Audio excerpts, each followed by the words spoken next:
আসসালামু আলাইকুম রহমতুল্লাহি ওয়াবারাকাতুহু। আজকে নতুন একটি ভিডিও।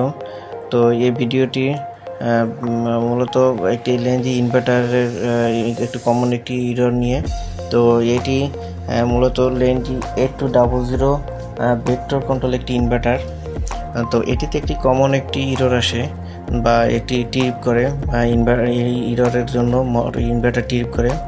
তো এটি ইররটা মূলত হচ্ছে ইরর 67।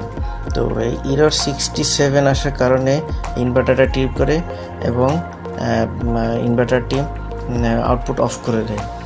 তো এখন এই ইররটা কেন আসে সেটা দেখব। আমি এই যে দেখাচ্ছি যে এই পয়েন্টটা, যে এই পয়েন্টে আসলে একটা যে এক্সটার্নাল যে মডিউল লাগানো হয় সেই মডিউল এক মিসিং আছে, যে জন্য ইরর 67 আসে। তো ইরর 67 এটা আসলে এই মডিউলের জন্য আসতে পারে বা আসতে পারে, অথবা এটার ভিতরে যদি এই মডিউল সাইডে যদি কোনো সমস্যা থাকে তাহলে আসতে পারে।